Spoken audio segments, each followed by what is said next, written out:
بسم اللہ الرحمن الرحیم۔ عزیز دوستو السلام علیکم۔ اللہ رحمان جو نور السماوات والارض ہیں، اپنے مقدس کلام قرآن پاک جو زندہ کلام بھی ہے کی سورت بقرہ کی آیت نمبر 51 میں ارشاد فرماتے ہیں، اور ہم نے حضرت موسیٰ علیہ السلام سے 40 راتوں کا وعدہ کیا، پھر تم نے اس کے بعد بچھڑا پوجنا شروع کر دیا اور ظالم بن گئے۔ عزیز دوستو، اس مبارک آیت میں اللہ رحیم نہ صرف ہدایت کی طرف رہنمائی فرماتے ہیں، اس کے ساتھ ساتھ دل کی دھڑکن، لو ہارٹ بیٹ اور ہائی ہارٹ بیٹ اور irregular ہارٹ بیٹ کی طرف بھی ہماری دنیاوی علوم کی طرف رہنمائی فرماتے ہیں۔ سبحان اللہ۔ آئیے اس مبارک آیت میں موجود الفاظ پر غور و خوض کرتے ہیں۔ اس آیت میں ایک لفظ وعدنا کا مطلب عہد و پیمان اور خیر و شر دونوں کے لیے بولا جاتا ہے، اور وعید کے لیے بھی استعمال ہوتا ہے۔ ایک اور لفظ 40 ہے جس کا مطلب 40 ہے، اور یہ ایک مکمل صحت مند شخص کی کم از کم ہارٹ بیٹ 40 پر منٹ کی طرف اشارہ ہے۔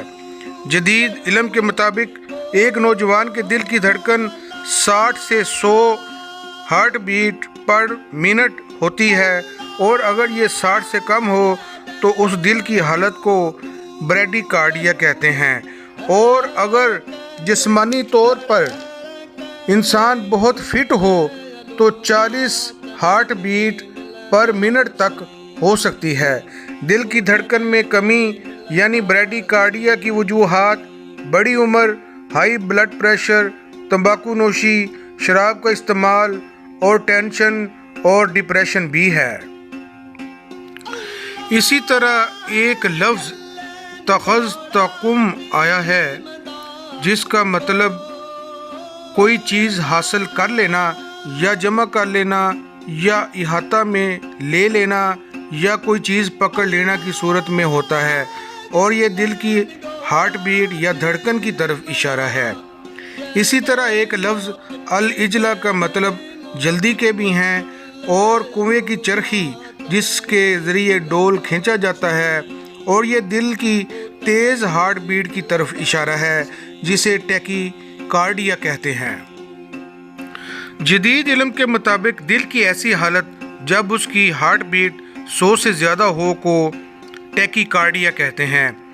دل کی تیز دھڑکن ورزش کے دوران یا ڈپریشن میں بھی بڑھ سکتی ہے، جو زیادہ تشویشناک نہیں ہے۔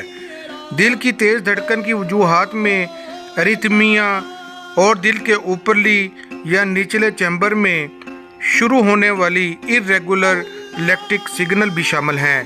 اس کے علاوہ دل کی دھڑکن میں اضافہ کی دوسری وجوہات میں بخار، الکحل کا استعمال، کیفین کی بلند سطح، ہائی یا بلڈ پریشر، خون میں مادوں کا عدم توازن جیسے الیکٹرولائٹس اور جیسے میگنیشیم، پوٹاشیم، سوڈیم اور کیلشیم وغیرہ بھی شامل ہیں، اور ادویات کے ضمنی اثرات کے طور پر بھی دل کی بیماری ٹیکی کارڈیا ہو سکتی ہے۔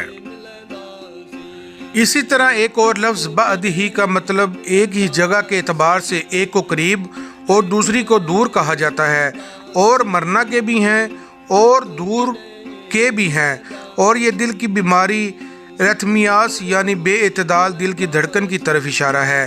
جدید علم کے مطابق دل کی بے اعتدال دھڑکن یعنی کبھی دھڑکن کم، کبھی دھڑکن زیادہ اور کبھی غائب ہو جاتی ہے، ایسی حالت کو ریتھمیا کہتے ہیں، اور دل کی ایسی کیفیت کی کئی وجوہات ہیں، اور اس کا علاج اس کو شروع کرنے والی وجہ کے مطابق کیا جاتا ہے۔ اسی طرح اس آیت کا آخری لفظ ظالمون ہے جس کا مطلب روشنی کا معدوم ہو جانا اور اپنی جان پر ظلم کرنا ہے، اور یہ ریتھمیا کی خوفناک نتائج کی طرف اشارہ ہے۔ چنانچہ عزیز دوستو، قرآن حکیم اس آیت میں ہمیں دل کی دھڑکن بریڈی کارڈیا، دل کی تیز دھڑکن ٹیکی کارڈیا اور دل کی بے اعتدال دھڑکن ریتھمیا کی معلومات بھی دیتا ہے، تاکہ ہم ان علوم کو جان کر انسانیت کو درپیش بیماریوں کا مقابلہ کر سکیں۔ بے شک اللہ کریم ہمارے سچے مالک کا کلام قرآن حکیم دنیاوی علوم اور حکمت و نور سے منور خزانہ ہے اور سچا کلام ہے، اور روز محشر اپنے اپنے عملوں کا حساب دینا پڑے گا۔ اس لیے ہمیں اپنے مالک کے دیے گئے احکامات کی پابندی کرنی چاہیے۔ اللہ حافظ۔